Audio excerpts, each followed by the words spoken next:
साहेब, आज मेळावा खरं तर होते. मुख्यमंत्री साहेब कोल्हापूरच्या दौऱ्यावरती आहेत. एकंदरीत या दौऱ्यानं एक मोठं बळ मिळणार आहे आगामी विधानसभेच्या पार्श्वभूमीवरती. कशा पद्धतीचं आजचं कार्यक्रम? तसं बघायला गेलं तर कोल्हापूरला मोठं बळ देत सन्माननीय मुख्यमंत्री नेहमीच आलेले आहेत. आपल्याला आठवत असेल, ज्या वेळेला त्यांनी मुख्यमंत्री पदाची शपथ घेतली त्यावेळेपासून जवळपास 15वा दौरा असेल आणि त्यामुळे नेहमीच माझ्यावर त्यांचं प्रेम राहिलेलं आहे, आशीर्वाद राहिलेला आहे. माझ्यापेक्षा ज्या ठिकाणी काम करण्याची गरज आहे त्या ठिकाणी स्वतः ते जातात आणि ताकद देण्याचा प्रयत्न करतात, नागरिकांना न्याय देण्याचा प्रयत्न करतात. आज कोल्हापूर जिल्ह्याचा विचार केला तर जवळपास 4,000 कोटी रुपयाचं बजेट त्यांनी सँक्शन केलेलं आहे. 3200 कोटी रुपये MRTP प्रोजेक्ट जो मित्रा या संस्थेच्या माध्यमातून आम्ही मंजूर केला, महाराष्ट्र इन्स्टिट्यूशन फॉर ट्रान्सफॉर्मेशन, ज्याचा मी उपाध्यक्ष आहे, मंत्री दर्जा आहे मला, आणि साहेब त्याचे अध्यक्ष आहेत. आणि खऱ्या अर्थानं वर्ल्ड बँकेनं त्याला अर्थसहाय्य केलेलं आहे. हा प्रोजेक्ट असा आहे की पूर परिस्थितीवर नियंत्रण आणण्यासाठी कोल्हापूर सांगली या दोन्ही जिल्ह्यामध्ये इरिगेशन असेल, महानगरपालिका असेल, डिझास्टर मॅनेजमेंट असेल आणि जिल्हा परिषद असेल, या माध्यमातून हा प्रकल्प आम्ही राबवतोय की जेणेकरून पुढच्या काळामध्ये जी 2019 आणि 21ला परिस्थिती निर्माण झाली होती, पूर परिस्थितीमुळे हजारो कोटीचं नुकसान झालं होतं, ते होता कामा नये यासाठी हा प्रकल्प आम्ही राबवतोय. त्याला मंजुरी मिळालेली आहे. 277 कोटीच्या कन्व्हेन्शन सेंटरला मंजुरी मिळालेली आहे. त्याचबरोबर 100 कोटीचे रस्ते असतील, 25 कोटी केशवराव नाट्यगृह असतील, त्याचबरोबर जे जळीत झालं केशवराव भोसले नाट्यगृह, आपलं जे अस्मिता आपली आपण म्हणतो पॅलेस थिएटर, तर त्यासाठी 25 कोटी तातडीनं CM साहेबांनी दिली. त्याचबरोबर 25 कोटी मूलभूत सोयीसुविधांचे असतील. रंकाळ्याला 25 कोटी दिलेले आहेतच. आता नव्यानं रंकाळ्याला 5 कोटीचा त्या ठिकाणी म्युझिकल फाउंटन त्यांनी दिला. त्याचबरोबर 1.5 कोटीच्या संभाजीनगर दक्षिण मतदारसंघामध्ये संभाजी महाराजांच्या आयलंडसाठी त्यांनी विकसित करण्यासाठी दिले आणि 1.5 कोटी रुपये कसबा बावळ्याला शुगर मिल चौकामध्ये छत्रपती संभाजी महाराजांच्या नावाचं आयलंड विकसित करण्यासाठी त्यांनी दिली. आणि त्याचबरोबर या कोल्हापूर जिल्ह्याची कुस्तीची परंपरा आपण पाहिली तर या ठिकाणी धर्मवीर आनंदिगे साहेबांच्या नावानं आंतरराष्ट्रीय दर्जाचं कुस्ती संकुल या ठिकाणी मंजूर केलं. त्याला 15 कोटीची मंजुरी दिली, त्यातले 3 कोटी वर्ग देखील केले. अशा अनेक आपल्याला गोष्टी सांगता येतील. मग छत्रपती शाहू महाराजांच्या समाधी स्थळाला 10 लाख कोटी रुपये दिले, गांधी मैदानासाठी 5 कोटी रुपये दिले. म्हणजे अनेक गोष्टी आपल्याला सांगता येतील. अमृत योजनेतून ड्रेनेजच्या लाईनसाठी जवळपास 300 कोटी रुपये त्यांनी दिलेले आहेत.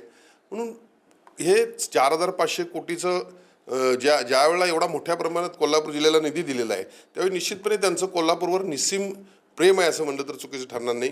माझ्यासारख्या कार्यकर्त्याला ताकद देण्याचं ते काम करतात. आज जर आपण पाहिलं तर स्वतः सन्माननीय मुख्यमंत्री महोदय याच्या कामाच्या शुभारंभाला येत आहेत. खरं म्हणजे गेल्या काही दिवसामध्ये सारखं उत्तर दक्षिण या मतदारसंघाबाबत चर्चा सुरू होती आणि आज सन्माननीय मुख्यमंत्री स्वतःच या ठिकाणी मला बळ द्यायला येतात. त्यामुळं ज्यांची इच्छा होती त्यांना या प्रश्नाचं उत्तर मिळालेलं आहे. आणि म्हणून आज एक भव्य मेळावा शिवसेना पक्षाच्या वतीनं आम्ही दसरा चौकामध्ये आयोजित केलेला आहे. त्यामध्ये या विकास कामांची उद्घाटनं होतील आणि आणखीन काही गोष्टी सन्माननीय मुख्यमंत्री महोदय या ठिकाणी जाहीर करतील, जी गेल्या अनेक वर्षाचे प्रलंबित प्रश्न आहेत. मी आता त्या बाबतीत जास्त बोलू नाही शकत, तो त्यांचा स्वतःचा विषय, तो त्यांचा अधिकार आहे, त्यामुळे मी आता बोलणार नाही. तर अशा प्रकारे एक अत्यंत सुंदर असा मेळावा कोल्हापूर जिल्ह्यामध्ये शिवसेनेचा आपण घेतोय. आपल्याला माहीत आहे, पूर्वी देखील त्यांनी मला सांगितलं कोल्हापूर जिल्ह्याच्या या ठिकाणी कार्यकर्त्यांचा मेळावा घेण्याविषयी, त्यावेळी देखील आम्ही यशस्वी मेळावा घेतलेला आहे. शासन आपल्या दारी हा कार्यक्रम देखील मोठ्या प्रमाणात आपण यशस्वी केला. त्याचबरोबर मुख्यमंत्री लाडकी बहीण हा कार्यक्रम देखील मोठ्या प्रमाणात यशस्वी केला.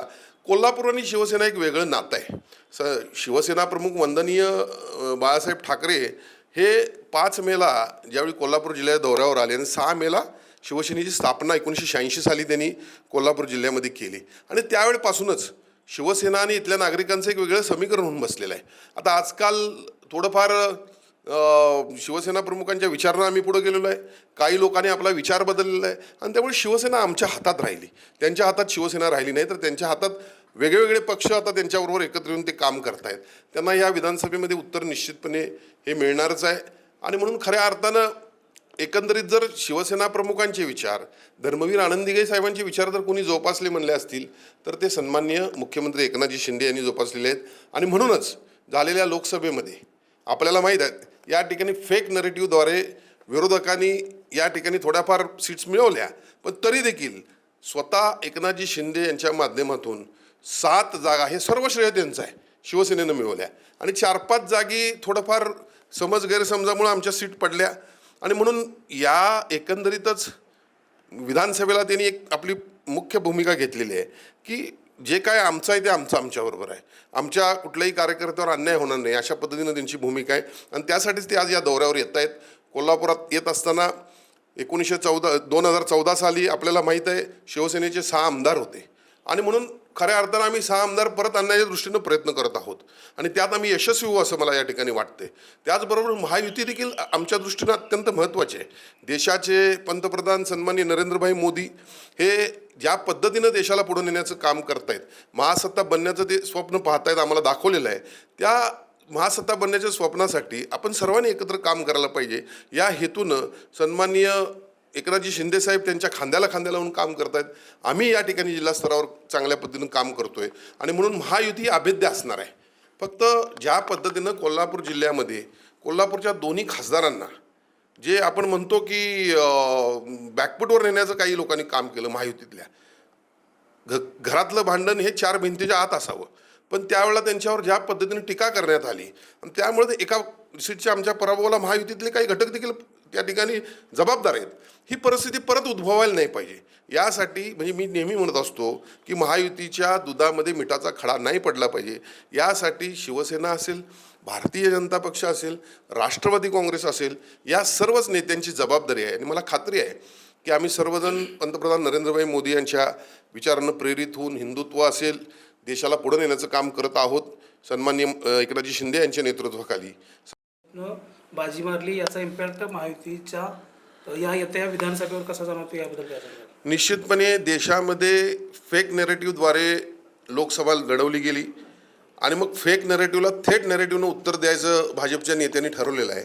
त्या पद्धतीने जर आपण पाहिलं तर परत एकदा सिद्ध झाले की देशामध्ये हिंदुत्वाची हवा आहे.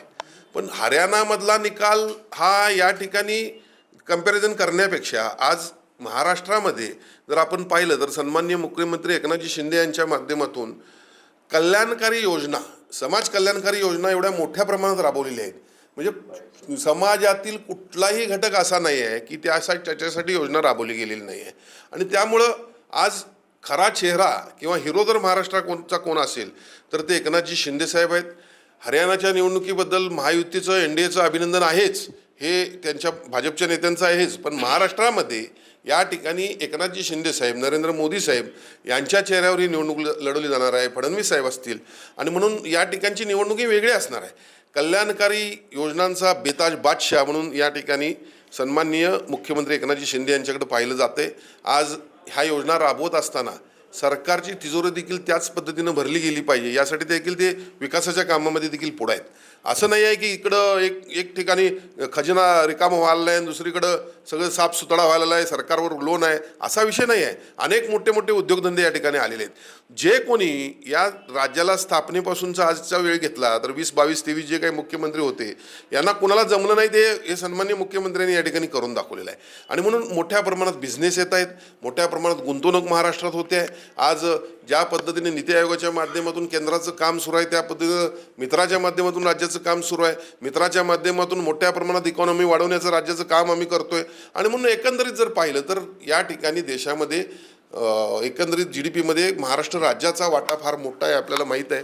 हा कायम अबाधित ठेवा किंवा तो वाढवावा, यासाठी म्हणजे देशाच्या प्रगतीमध्ये महाराष्ट्राचं मोठं योगदान असावं, यासाठी आम्ही सर्वजण प्रयत्न करत आहोत. आणि शिंदे साहेबांचा चेहरा हाच या निवडणुकीमध्ये प्रामुख्याने राहील असं मला वाटतं. राहुल गांधींचा नुकताच दौरा झाला. खरं तर वीरेंद्र मडलिक यांनी मेळावा घेऊन आपली भूमिका स्पष्ट केली आणि आपल्या उमेदवारीची घोषणा केली आणि मुश्रीफांच्या उमेदवारीला मात्र विरोध केलाय. त्यांनी आपल्या लोकसभेच्या निवडणुकीवेळी देखील वेगळे मेसेज देऊन त्या ठिकाणी वडिलांना पराभूत करायला भाग पडले, अशा पद्धतीची टीका मी ज्या पद्धतीनं या जिल्ह्याचं पालकमंत्रीपद सन्माननीय हसनजी मुश्रीफ यांना देण्यात आलं होतं, त्या पद्धतीनं दोन्ही सीट्स निवडून आणण्याची त्यांची जबाबदारी होती. आणि मी देखील या ठिकाणी तुम्हाला सांगतो त्या पद्धतीनं कुठलं काम झालेलं आपल्याला दिसत नाही आहे. कातडी बचाव धोरण आपण कधी करावं? आपल्याकडे सत्ता नसेल, आपल्याकडे जबाबदारी नसेल तर ठीक आहे. तुमच्याकडे जर पालकमंत्री पद आहे आणि तुम्ही जर दुर्लक्ष होत असेल किंवा या सीट्स हारत असतील तर ती जबाबदारी, नैतिक जबाबदारी तुमची आहे. आणि म्हणून कदाचित त्यांनी घेतलेली भूमिका बरोबर आहे अयोग्य आहे की अयोग्य आहे मी सांगू शकत नाही, पण मला एवढं म्हणावं लागेल की 2 खासदार जे या ठिकाणी महायुतीचे होते, केंद्रामध्ये अत्यंत चांगलं वातावरण होतं, ते कोल्हापूर जिल्ह्यामध्ये सुद्धा 2 खासदार यावेळी निवडून यायला पाहिजे होते. आणि ही जबाबदारी ही पालकमंत्र्यांची असते, कारण संपूर्ण राजकारणाचा पूर्ण सगळी चावीच त्यांच्याकडे दिलेली असते आणि त्यातून मग राजकारण करायचं असतं, त्यातून समाजकारण करत असतं आणि मग निवडणुका असतात. आणि मग एखादी सीट ज्यावेळी जाती त्याची जबाबदारी देखील त्यांची आहे.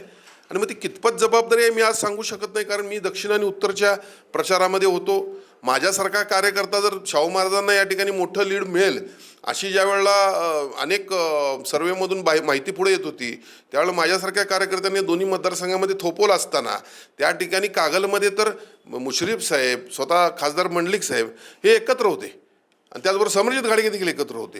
मग असं असताना त्या ठिकाणी 5-7 हजारचं मताधिक्य मिळते, म्हणजे कुठंतरी या ठिकाणी शंका उत्पन्न करण्यासारखा विषय आहे. आणि त्यामुळे त्यांनी जी भूमिका घेतलेली आहे ते सन्मान्य मुख्यमंत्र्यांना माहिती आहे. मुख्यमंत्री महोदय या बाबतीत निर्णय घेतील. हरियाणाचे नुकत्याच काल इलेक्शन झालं तेव्हा यामध्ये कुठली जात धर्म कुणालाच चिकटवलेली नाही आहे. मनुष्य जात हीच महत्त्वाची आहे. यामध्ये मग तो दलित असेल, सवर्ण असेल, हे पूर्वीचे विषय आहेत. आता असे कोणते विषय कोणी डोक्यात घेण्याचा काही विषय राहिला नाही. अर्थात काही लोक फक्त राजकारणासाठी आणि नाटक करण्यासाठी देखील करत आहेत. आम्हाला कुठल्या दलिताच्या घरात जाऊन बसायला भाकरी आणि झुणका खायला काय अवघड नाही, पण आता हे हायजेनिक असणारी लोक खऱ्या अर्थानं तिथली भांडी हायजेनिक करून तिथे गेली होती काय तपास करावा लागेल. या ठिकाणी ते जात असताना त्या ठिकाणी वांगं करून घेतलं, हे करून घेतलं, हे नाटक करण्यापेक्षा जे शिजलेलं आहे ते का खाल्लं नाही त्यांनी, तिथं जाऊन तयार करण्याचा जो प्रकार आहे, म्हणजे याचा अर्थ फक्त नाटक करणे हे आता काँग्रेसचं जुनं सोंग आहे. आणि त्यामुळे लोक आता त्याला बळी पडणार नाहीत.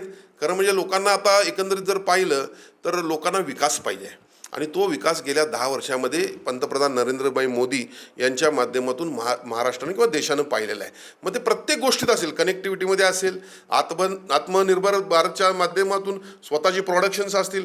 पूर्वीच्या काळामध्ये संरक्षण क्षेत्रामध्ये आपल्याला माहीत आहे आपल्याला प्रत्येक गोष्टीची आयात करावी लागायची, करोडो रुपयाचे म्हणजे चोराला व्हायचा किंवा आपल्याला डॉलरच्या माध्यमातून आपला करन्सी जायची. आज आपण स्वतःची लढाऊ विमानं तयार करतोय, हेलिकॉप्टर्स लढाऊ स्वतःची तयार झालेली आहेत, त्याचबरोबर रणगाडे तयार झालेले आहेत. म्हणजे अनेक गोष्टी मी आपल्याला सांगू शकतो की संरक्षण क्षेत्रात असेल, व्यापारिक क्षेत्रात असेल, आपण स्वतः ही स्टार्टअपच्या माध्यमातून असेल, स्वतः आपण प्रोडक्शन केलेलं आहे. आणि म्हणून पूर्वी जो डॉलरच्या रूपामध्ये मोठ्या प्रमाणात करन्सी आपली बाहेर जायची, ती आता फिलिपाईन्सनं लढाऊ विमानांची ऑर्डर दिली, आणखीन काही देशांनी दिली. 20,000 कोटी डॉलर आपल्याला देशाला आले. म्हणजे आता निर्यातीच्या माध्यमातून पैसा यायला लागलेला आहे. आणि हीच खरी आज लोकांनी भूमिका समजून घेतली पाहिजे की देश प्रगतीपथावर जातोय. आणि 2047ला इंडिया @47 जे आपण स्वप्न या देशाला दाखवलेलं आहे, मला खात्री आहे की हा देश जगामध्ये 1 नंबर झालेला आपल्याला दिसेल. नाही, संजय राऊत साहेबांचा आता काय बरेच दिवस आवाज कमी झाला होता. आता आवाज वाढला कसं काय मला काय कळत नाही, कारण आमचा विजय होऊन देखील त्यांचा आवाज वाढतो. त्यावेळेला ते असं वेगळ्या पद्धतीने काहीतरी भासवण्याचा प्रयत्न करतात. खऱ्या अर्थानं फेक नरेटिव्हद्वारे जो काही लोकसभेला तुमचा थोडाफार विजय झाला तो आता लोक विसरलेले आहेत. लोकांना कळून चुकलेलं आहे की संविधान कोण बदलू शकत नाही आहे आणि या देशामधली मुस्लिम आपण बाहेर काढू शकू असं कधी म्हणू शकत नाही. कारण शिवसेना प्रमुखांनीच म्हटलं होतं की या देशावर प्रेम करणारी प्रत्येक व्यक्ती आपली आहे, तो हिंदू असो मुस्लिम असो. अर्थात जो देशावर प्रेम करत नाही आणि आतंकवादी आहे त्याला आम्ही ठोकणारच, कधीच त्याला आम्ही इथं ठेवणार नाही. आणि त्यामुळे संजय राऊतांना काहीतरी करून तिड्यानं बोलायची सवय लागलेली आहे. आता लोक कंटाळलेले आहेत त्यांना. सकाळी उठून 9चा भोंगा चालू झाला का रे असं लोकांच्या चर्चा सुरू आहे. त्यामुळे त्यांनी कितपत बोलावे त्यांनी आता लक्षात घेणं गरजेचं आहे. ठीक आहे.